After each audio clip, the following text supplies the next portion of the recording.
Today is the day we say goodbye to this HJ47 9th month 1984, and Mick owns this one. Mick's taken it home today. It's been at Mr Landcruiser for a few things. We'll go into that. Let's talk about this car. So Mick wanted himself a 47 and he lives here in Queensland, bought us this car, but he found it in South Australia and brought it over. So Mick has been told that it's had a couple of owners before Mick, and it's spent its life in South Australia. And luckily for Mick, this one spent in dry country north of Adelaide, out in the bush. So someone has worked on it, but he's found himself a really clean 47. But it doesn't stop there. This bad boy has got a 12 HT under the bonnet. So he's got himself one, and I'll open the bonnet in a minute. He's got himself a 12 HT with a 5-speed and a little bit of the fruit. So we'll open the bonnet and have a look. But while we're outside, everything's really clean and tidy. It's all steel, the whole thing. We've got an alloy tray on the back and the ARB, the sought after ARB bar on the front, and that is it. Now this is pretty much a blank canvas for Mick, so he's brought it home. Just own it. So I guess over the next so many years we build these, personalise them to how we want. But it's in Mr Landcruiser to get a roadworthy basically, and that meant a few things. We do a few extras while it's there, not just a straightforward roadworthy. This one has got 2-inch lift, terrain tamer throughout it. That's probably the one we sell the most, the terrain tamer. You just read about it in forums, you will not find too much negative at all. So we stand by this stuff, and we put the 2-inch lift on this one and a few other little things, but then it came to the mechanical. It didn't come in here for this, but straight away, if anyone follows us, they would have seen us do a power steer story on how bodgy something was and how it had to be made legal so we could do a roadworthy. Well, this is the one, if you've seen that story. So now it's got all the new components. It's actually got fish plate and crush tube and new shock towers and a collapsible shaft. The shaft actually collapses in the center. It's not just a yoke joint down the end. So it's all tick boxes. We've had it signed off by an engineer. So that's that done. But what I'll do, I'll kick her in the guts. Listen to the 12 HT.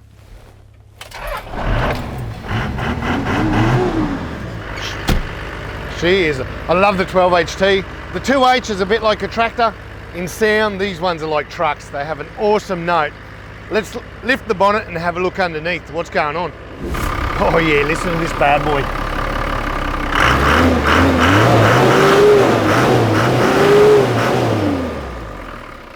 You've got to love the 12 HT. What a sweet note this has got. And shut her down. Now, basically we've just done a lot of plumbing under here and got it ready for roadworthy. Just loose ends, your general suspects. While we were under there though, check this out. Someone's put the clutch booster under there. So that is out of a 60 series. I've never seen one added to a 40, but someone's done that, and it just wasn't even working. It was pretty cactus on the internally. So we've rebuilt that, refitted it, and now that's given him the clutch assist by having a booster there. Otherwise, she's pretty standard. Now the 12 HT just bolts straight in. If you don't know, I'll tell you, it's the 2H block, the 12 HT. If a 2H fits, then the 12 HT is going to. So it's probably easiest of all the conversions out of cool engines, and one of the most sought after and one of the better engines. This one's got its aircon, still all the bracketry there, the pulleys are all still there. The aircon unit's not plumbed up, but he's got one inside the cab, so I guess Mick's going to look at that in the future. Also, we've got the diff breathers, and that's really cool. A lot of people don't even bother with diff breathers, but out of the 4 we've got 3 plumbed up, gearbox and front and rear diff. That's about all. We did put a brand new radiator in there, and having the power steer, we've resoldered the outlet on a different angle so you can run the power steer from a 12 HT. Same story for the guys doing the 2H power steer with the pump down there. 47 one works fine, you just move the lower outlet. That's it. Let's go and have a look inside this bad boy, see what's going on. She is a bloody beauty, and she's just such a ripper. It's so clean in here.